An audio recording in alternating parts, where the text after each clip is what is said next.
Eh bien, bonjour à toi. Oui, toi là. Tu dois te dire, moi? Oui, toi. Tu vas bien? J'ai envie que tu ailles bien. J'ai envie que tu passes un beau moment. Donc, j'espère que durant cette vidéo, tu iras bien et que tu auras le sourire. Voilà, souris à la vie. Je suis pas sûr d'avoir les bons mots pour te donner envie de sourire, mais en tout cas, tout ce que j'espère, c'est que cette vidéo te fera plaisir. Quoi qu'il en soit, on va parler de Loki, épisode 5. Comme à l'accoutumée, on va faire les détails de cet épisode-là, comme on l'a fait pour l'épisode 3, 4, le premier. Je crois qu'on l'a pas fait pour le 2 parce que je ne pouvais pas, logiquement, mais on se retrouve bien évidemment pour ce rendez-vous entre guillemets hebdomadaire par rapport aux séries Marvel. Oui, vous avez sûrement vu ce genre de vidéos sur d'autres chaînes, notamment la chaîne du Geek, ou par exemple des médias qui ont relayé ce genre d'informations, notamment surtout par rapport à cet épisode 5, mais je me suis dit, sachant que j'ai fait 1, 2, 3, 4, 5, ou plutôt 1, 2, 3, 4, ou plutôt 1, 3, 4, je ne me voyais pas ne pas faire le cinquième, alors que il y a énormément de choses, donc même si il y aura sûrement des redites par rapport à ce que vous savez déjà, eh bien, moi j'avais vu aussi des choses, et je me suis dit pourquoi pas vous en parler aujourd'hui, et il y a beaucoup de choses, donc ça va être une vidéo assez conséquente, donc j'espère que tu as du temps devant toi. Voilà. On ne parlera pas de Black Widow, on ne parlera pas de Encanto, on ne parlera pas de tout cela, on ne parlera uniquement que de Loki, épisode 5, et on va commencer tout de suite avec un premier petit easter egg. Commençons tout de suite avec ceci, d'accord? Tu as donc Loki, Sylvie, Kid Loki entre guillemets, Mobius tout à droite, et le petit Old Loki, on l'appellera comme ça, qui sont en train de regarder donc le Alioth. Je ne me souviens plus de son nom, mais c'est le nuage, tu sais, qui a un rapport évidemment avec les comics, mais ce n'est pas ça l'easter egg dont je voulais te parler dans cette vidéo, c'est le vaisseau qui est juste à gauche. Et on va commencer d'ailleurs par les vaisseaux, puisque ce vaisseau sur la gauche n'est pas un vaisseau qui est inconnu dans le Marvel Cinematic Universe. Pourquoi? Parce que c'est un vaisseau que l'on a d'ailleurs vu dans Les Gardiens de la Galaxie volume 1, donc voici le vaisseau. C'est tout simplement le Dark Aster, donc du coup l'astre noir, qui est commandé par Ronan l'accusateur, que l'on ne présente plus, qui est joué par Lee Pace, il me semble, donc qui jouait également le père de Legolas dans la trilogie du Hobbit. Voilà pour la petite référence par rapport à l'acteur. C'est pas très intéressant, mais voilà. Et il a joué donc dans Les Gardiens de la Galaxie volume 1 et ainsi que dans Captain Marvel. À voir si on va revoir le personnage, sachant qu'à la fin de Captain Marvel, tu sens que il en a pas fini avec elle, même si dans Les Gardiens de la Galaxie volume 1, il est mort. Tu vas te dire, oui, mais du coup, ça se passe à peu près au même moment. Non, pas du tout. Captain Marvel se passe avant les Gardiens de la Galaxie, et il me semble que ça se passe même, je crois, 19 ans avant, puisque les Gardiens de la Galaxie volume 1 se passe en 2014, et Captain Marvel en 1995, si je ne dis pas de bêtises. Quoi qu'il en soit, voici un premier easter egg, donc avec le Dark Aster, sur la planète qui s'appelle... Enfin, c'est pas vraiment une planète, c'est pas vraiment une dimension, je ne saurais pas comment appeler cette dimension. Logiquement j'appelle ça une dimension, mais t'as compris, c'est le néant, c'est là où, c'est une sorte de planète poubelle, un petit peu comme Sakaar, par ailleurs, donc la planète poubelle dans Thor Ragnarok, voilà, ça fait une référence en tout cas, une première référence à un vaisseau dans l'univers Marvel, c'est plutôt cool, donc par rapport au Dark Aster de Ronan l'accusateur dans Les Gardiens de la Galaxie volume 1, et par ailleurs, restons dans les véhicules, parce que justement, à un autre moment, tu vois au fond un petit rond, là, vraiment, en plein milieu de l'image, c'est tout simplement un des réacteurs d'un héliporteur du Shield. Alors, je t'avoue, j'ai pas pensé à mettre une photo d'un héliporteur. Ok, mais tu sais ce que c'est qu'un héliporteur, pour ceux qui ne le sauraient pas, du coup c'est l'immense plateforme qu'il y avait notamment dans Avengers, et notamment lors du projet Insight de Captain America, le soldat de l'hiver, où vous savez, il y a ces différents héliporteurs qui se tirent dessus, eh bien c'est un des héliporteurs. Alors je ne dis pas que c'est l'un des héliporteurs sur lesquels ils s'affrontent, etc., c'est pas du tout ça, mais c'est un héliporteur, en tout cas un morceau de l'héliporteur, donc c'est très très intéressant. Peut-être pas, peut-être que c'est un easter egg où tu te dis, oh ok, c'est un rond, cool. Mais attends, parce que là, celui-ci, cet easter egg, le prochain que je vais t'énoncer, par rapport à un autre véhicule, est plutôt sympathique. Alors, peut-être pas pour vous. Est-ce que je l'ai mis? Oh non, je l'ai pas mis. Oh bah crotte alors. Crotte alors, j'ai dû totalement oublier. Mais en tout cas, tu as un lien avec Thanos. Et bah si, je l'ai mis. Mais alors, où est-ce qu'il est? Il est là, exactement. Voilà. Bon, par contre, il n'y a pas ma tête. Et j'apparais comme par magie. Donc, un autre petit détail, c'est que tu as donc un hélicoptère jaune avec écrit Thanos. C'est tout simplement en lien, non pas avec un simple hélicoptère où il y a marqué Thanos, c'est un hélicoptère dans lequel Thanos était dans les comics. Oui, oui, oui. le plus grand titan de l'univers, se baladait dans un hélicoptère. Mais voilà, on fait comme on peut. En tout cas, lui, il était à bord d'un hélicoptère. Mais ce n'est pas tout, parce que là, tu te dis, il y a le Darkcaster, il y a le petit hélicoptère, il y a l'héliporteur, mais il y en a un autre. Et ça, je suis content de l'avoir vu. Alors encore une fois, c'est peut-être minime, et peut-être que vous vous en foutez, mais c'est cette chose. Donc vous voyez qu'il y a donc, c'est au moment où Kid Loki est avec Loki, et derrière, il y a donc le Thor Loki, si je puis dire ainsi, qui sont en face du Old Loki. Derrière, il y a une sorte de vaisseau avec, donc un vaisseau en longueur avec des, enfin 3 réacteurs qui sont sur le côté.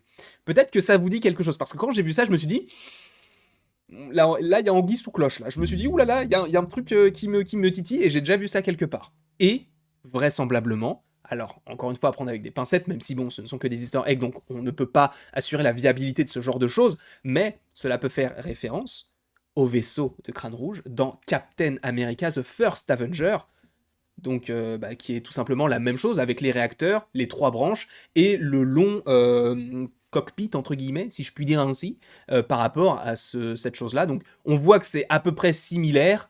Est-ce que c'est la même chose? Je ne sais pas, mais en tout cas ça y ressemble beaucoup et je me suis dit que ça pouvait être le cas. Donc si vous y croyez, bah, croyez-y. Sinon, eh ben tant pis pour vous. Voilà, j'ai envie de te dire ainsi va la vie quoi. Et justement, continuons avec les véhicules, parce que nous avons également ce petit bateau, alors qui est... alors, il faut que je prenne mes petites notes. Alors, c'est l'USS Eldridge, qui est donc un bateau qui était lié à l'expérience Philadelphia, dans lequel, en fait, enfin, il s'est passé quelque chose d'assez incroyable, c'est que le bateau était, entre guillemets, selon la légende, et selon les gens qui ont vécu la chose, invisible aux yeux des radars. Et ce qui est intéressant, c'est que dans cet épisode-là, Loki, enfin dans l'épisode de Loki, ce bateau-là apparaît comme par magie. Et ce qui est assez intéressant, c'est que c'est quelque chose qui a vraiment existé. Supposément, encore une fois, ce ne sont que des légendes, et c'est un petit peu comme le DB Cooper. DB Cooper qui est une personne qui a réellement existé dans notre réalité, et dans la vie de tous les jours, mais le MCU a choisi d'adapter cette histoire pardon, de DB Cooper pour l'adapter au personnage de Loki, qui donc a pris les traits de DB Cooper, et on a compris dans l'épisode 1, il me semble, que DB Cooper, en fait, c'était Loki qui avait perdu un pari. Donc là, c'est encore une référence à quelque chose d'assez historique dans l'histoire des États-Unis, par rapport à ce vaisseau, naval, entre guillemets, je sais pas si on peut appeler ça comme ça, mais en tout cas ce gros bateau, qui est donc l'USS Eldridge, qui a disparu des radars, supposément, selon les légendes, et peut-être que ça fait une référence par rapport au fait que, bah là, il a disparu peut-être parce qu'il était dans cette dimension-là. Encore une fois, c'est léger, mais c'est plutôt cool, et je trouve que c'est cool. Voilà, c'est plutôt cool, et je trouve que c'est cool. C'était vraiment 2 mots qui allaient ensemble, hein, le mot cool et le mot cool. Donc là, on a fait le Darkcaster, on a fait les différents véhicules, donc passons à toute autre chose, à des choses que vous avez sûrement déjà remarquées, notamment le Frog. Alors je ne sais pas si ça se prononce comme ça, mais en tout cas c'est Thor Frog, donc c'est Thor en crapaud.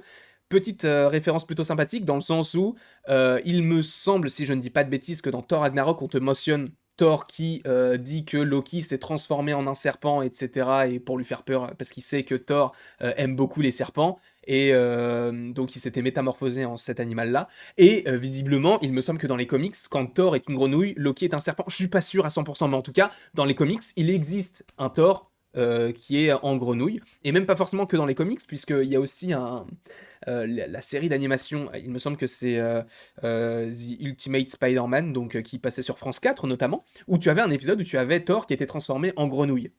Et par ailleurs, le T365, ça fait référence au numéro d'un des comics dans lequel il apparaît, il me semble, pour la première fois.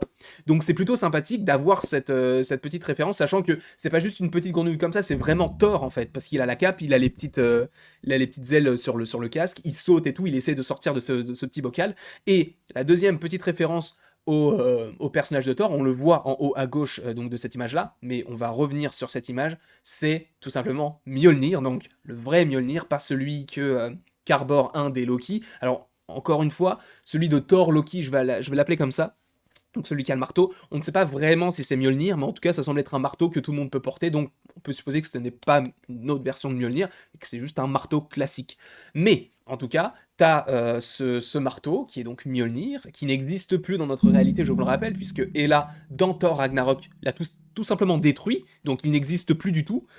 C'est pourquoi je vous le rappelle, le marteau que l'on a dans Endgame a été ramené dans sa réalité propre, puisque à la fin de Endgame, tu as Captain America qui ramène les pierres avec le marteau, donc le marteau n'est plus du tout dans notre réalité. Donc à voir comment est-ce que Nathalie Portman, qui va rejouer Jane Foster, mais cette fois-ci en She-Thor, va pouvoir porter le marteau. Donc peut-être que c'est une She-Thor qui vient d'une autre réalité. Est-ce que c'est lié à Doctor Strange in the Multiverse of Madness? C'est pas impossible. Quoi qu'il en soit, on a ces deux petits easter eggs, que ce soit Thor en grenouille ou Mjolnir. C'est plutôt sympathique. Là, vous voyez, ça fait déjà 10 minutes et je crois que je n'ai même pas fait la moitié. Peut-être que si. C'est sûr que si. Mais vous allez voir que la suite est plutôt très très très stylée, même si par rapport au vaisseau, c'est déjà assez sympathique. Mais commençons, ou plutôt continuons, avec le tribunal vivant. Bon, vous le savez, vous en avez déjà entendu parler, etc. etc. Ce n'est pas la première fois qu'on mentionne le tribunal vivant, même si, bon, ce personnage-là est un personnage ultra puissant. Il me semble même que le tribunal vivant devait apparaître, alors, soit dans Endgame, soit dans Infinity War, mais je crois que c'était sur Titan, donc peut-être que c'était dans Infinity War, si je ne dis pas de bêtises, encore une fois, mais il me semble qu'il devait apparaître, mais ils se sont dit, non, ça fonctionne pas avec ce qu'on veut raconter, donc il vaut mieux pas le mettre. Et là, donc cette statue représente le tribunal vivant, sauf que comme je viens de vous le dire, hormis la petite réflexion qu'ils ont eue par rapport à son apparition dans Infinity War ou dans Endgame, il y avait une autre mention beaucoup plus symbolique dans Doctor Strange, donc sorti en 2016, puisque Mordo arbore un bâton. C'est son arme. Vous savez, quand Doctor Strange, lui, a sa propre relique, qui est donc l'œil d'Agamotto, Mordo, lui, a un bâton, qui est tout simplement le bâton du tribunal des vivants. Ou du tribunal vivant, tout court. En tout cas, c'est en lien avec ce personnage-là. Donc la référence est toute trouvée, et je trouve ça juste génial. À voir, encore une fois, si ce personnage-là va réellement apparaître dans le Marvel Cinematic Universe. Encore une fois, ce n'est pas parce qu'il y a sa tête en gros, là, que ça veut dire qu'il va arriver. Pas du tout, du tout, du tout. Attention, faut faire attention à ces petits genres de choses. Ce ne sont que des easter eggs, donc ça ne veut pas dire que ça va arriver. Même si, dans Iron Man 2, tu avais une carte où il y avait plein de petits points, et là, tu te rends compte que les petits points avaient vraiment une symbolique, et notamment aujourd'hui, notamment avec le Wakanda, possiblement avec le point en plein milieu de l'Atlantique qui pourrait être l'Atlantis, comment vous dites? Atlantis ou Atlantide? Bref, et donc, le bâton du tribunal des vivants était visible dans le film Doctor Strange 2, arboré par ce petit personnage qui est Mordo, tout simplement. Ensuite, qu'est-ce que je voulais vous montrer? Du coup, Darkcaster on l'a fait, bateau on l'a fait, véhicule on l'a fait. Voilà, il y avait un autre petit truc très très sympathique, enfin sympathique et un petit peu triste, c'est Old Loki. Old Loki, il raconte son histoire et il dit, quand Thanos est arrivé, je me suis dédoublé et j'ai réussi à faire en sorte que mon dédoublage, entre guillemets, soit tellement cohérent, puissant et, entre guillemets, trompe-l'œil, que Thanos a mordu à l'hameçon et a pensé que c'était moi qui l'avais tué alors que ce n'était qu'une illusion. Et je suis désolé, mais ça fait totalement référence à Infinity War. Parce que justement, dans Infinity War, je vous le rappelle, au moment où Hulk affronte Thanos pour juste parce que juste au moment où Loki dit on a un Hulk et il a le Tesseract dans les mains, le Tesseract tombe, il est récupéré ensuite par Ebony qui va le donner à Thanos, mais entre-temps, on ne sait pas où est Loki et Loki réapparaît d'un coup comme ça et il meurt. OK, d'accord. On sait qu'il est mort parce que sans ça, il n'y aurait pas la série Loki, il a vu même sa mort, et même la TVA sait qu'il est mort. Cependant, est-ce que la TVA c'est vraiment tout sur tout, sachant que maintenant on sait qu'il n'y a plus de gardien du temps, on sait qu'il y a quelqu'un qui contrôle tout ça, est-ce que c'est Loki, est-ce que c'est Kang, est-ce que c'est un autre personnage, ça c'est un autre débat, mais quoi qu'il en soit, c'est visiblement ce personnage-là, c'est la version vieille du Loki que l'on connaît. C'est pas juste une version alternative avec une autre histoire, etc. Bon, possiblement que oui, vu son costume et vu comment il est... en tout cas, ses pouvoirs, etc. sont différents, donc forcément c'est différent pour le coup. Mais visiblement, ça ressemble totalement à ce que l'on a pu voir dans Infinity War, avec donc un autre Loki qui a quitté tout ça pour partir et pour vivre sa vie tout en se faisant encore une fois passer pour mort. J'espère juste que ça ne va pas être le cas pour le grand méchant, dans le sens où peut-être, imaginons que c'est Loki, le grand méchant, juste j'espère pas que ce sera une sorte de placebo, dans le sens où on va te dire, ah bah non en fait, tu sais le Loki d'Infinity War, et ben en fait c'était moi, le méchant de l'histoire, puisque du coup, ce qu'a raconté Old Loki, ça s'est vraiment passé, sauf que quand je suis parti, j'ai fondé la TVA. Moi, j'y crois pas une seule seconde, mais malheureusement, c'est possible que ce soit un Loki le méchant. Mais c'est même fort possible que ce soit un Loki le méchant. Mais la raison que je viens de t'évoquer, c'est pas fiable à 100% du tout, c'est juste une idée que je viens d'avoir. Là, il y a exactement 14 secondes et 6 centièmes. En tout cas, La petite référence au passé de Old Loki par rapport au vrai passé de Loki, c'était plutôt intéressant, sachant que Old Loki est une autre version de Loki, mais beaucoup plus âgée. Ensuite, on va passer sur du très intéressant. Parce qu'en fait, bon, là je t'ai mis une photo de l'épisode, je crois que c'est l'épisode 2, si je ne dis pas de bêtises. L'épisode 2 ou l'épisode 3, je ne sais plus. Je crois que c'est l'épisode 2. Donc une scène de l'épisode 2 où tu as Miss Minute, etc. En fait, je t'ai mis cette scène-là par rapport au fait que Miss Minute, dans l'épisode 4, mentionne surtout, à un moment donné, un vaisseau d'antimatière. Et je me suis dit, en fait, quand j'ai entendu antimatière, je me suis dit, mais j'ai déjà entendu ça quelque part. Peut-être que vous avez vu la réaction et vous avez vu ma tête et j'ai fait, oh, parce que ça me disait quelque chose. Et il faut savoir que l'antimatière est ce qui compose quasiment intégralement, comment on peut dire ça. En gros, la zone négative, tout simplement, je vais reformuler ça comme ça, la zone négative est composée principalement d'antimatière, tout simplement. Cependant, donc là on a en tout cas c'est ce que j'ai trouvé par rapport à la zone négative. Cependant, dans les comics, la première personne qui découvre véritablement la zone négative, donc liée à l'antimatière qui a été évoquée par Miss Minute dans l'épisode 5, c'est Red Richards. Red Richards, qui est donc un des 4 fantastiques, et étrangement, il y a quand même un film qui arrive d'ici 2023 qui s'appelle Fantastic Four. Bon, réalisé par John Watts, c'est peut-être le problème, encore une fois, à voir ce qu'il va donner sur ce film-là, mais quoi qu'il en soit, c'est le premier personnage, en tout cas c'est ce que j'ai trouvé, c'est Red Richards est le premier personnage à avoir découvert la zone négative, donc liée à l'antimatière évoquée par le petit personnage de Miss Minute. Et par ailleurs, passons directement en faisant une belle transition avec donc le personnage, attendez, hop, de Red Richards, qui, dans les comics, est un des ancêtres, entre guillemets, d'un personnage qui s'appelle Kang. Je te mets ça de côté, tu réfléchis. Là, on passe directement, alors je ne sais pas si c'est la bonne photo, voilà, c'est la bonne photo. On a cette scène-là avec la tour des Avengers, mais il n'y a pas marqué Avengers dessus. Il y a un autre mot qui est marqué, et c'est marqué Kang. Donc Q-E-N-G. Voilà, tu vois mieux sous cet angle-là.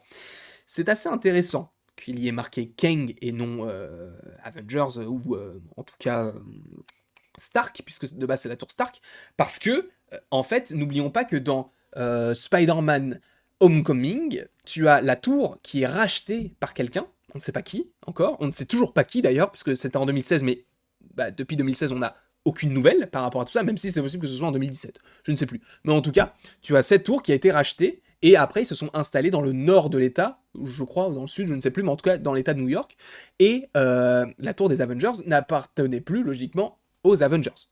Là, logiquement, on a Kang qui est marqué, et donc Kang, dans les comics, c'est une entreprise qui est liée à un personnage qui est lié à ce personnage-là, qui n'est autre que Nathaniel Richards. Donc, un des descendants de Red Richards, dont je vous ai parlé, que j'ai évoqué tout à l'heure. Et ce personnage-là, dans les comics, il a un alias. Et cet alias, c'est Kang. Encore une fois, je ne dis pas que ça va arriver, mais que ça peut arriver, et j'ai de plus en plus peur dans le sens où je me dis que ça n'arrivera jamais. Et que Kang, on le verra pas dans la série Loki, et que la série Loki n'utilisera que la saison 2 de Loki qui pourrait arriver l'année prochaine ou dans 2 ans, enfin on sait pas du tout, mais en tout cas, que ça arrivera pas maintenant. Mais ce serait dommage que ça se passe comme ça. Mais en tout cas, tu as pas mal de liens avec Kang, donc Kang, qui est lié donc à ce personnage-là qui est Kang dans les comics. Et dernier petit détail par rapport à Kang, et c'est le dernier détail de l'épisode que j'avais envie d'évoquer, il y en a d'autres, hein, mais c'est juste les plus intéressants que j'avais envie d'évoquer, notamment dans cette vidéo-là, c'est à la fin de l'épisode. Ça, là. C'est ce château un peu rustique, entre guillemets. Il y a 90% de chances pour que ce soit un Loki à l'intérieur. J'espère pas que ce soit ça, parce que c'est Loki qui tombe amoureux de Loki et qui finit par comprendre que dans la série Loki, le méchant c'est Loki. Oh là là. C'est trop méta pour moi. Bref. Mais faites attention aux couleurs. Peut-être que ça n'a aucun sens, mais quand je te dis aucun, c'est que ça n'a aucun sens. Mais tu as du vert, tu as du bleu, et au milieu, tu as du violet. Et est-ce que ces couleurs ne vous font pas penser à un autre personnage? Je vous remets la photo. Encore une fois, ça ne veut absolument rien dire du tout. Cependant, les couleurs qui représentent donc ce château sont du vert, du violet et du bleu en partie, qui sont les couleurs vertes par rapport au costume, violet également par rapport au costume et bleu par rapport à la couleur de peau. Voilà les différents détails que j'avais envie de vous partager dans cette vidéo. Encore une fois, peut-être que vous les avez déjà vus, mais j'avais envie de continuer ma petite série. On le fera aussi pour l'épisode 6 si jamais il y a du contenu. J'allais pas m'arrêter parce que... j'allais pas m'arrêter. T'as compris. Bref, en tout cas, j'espère que tu as apprécié cette vidéo et que tu as apprécié les précédentes. N'hésite pas à l'aimer, à la partager, à la commenter et à t'abonner. Cela me ferait évidemment extrêmement plaisir. Et après toute cette longue vidéo, il ne me reste plus qu'à te dire à la prochaine pour la prochaine.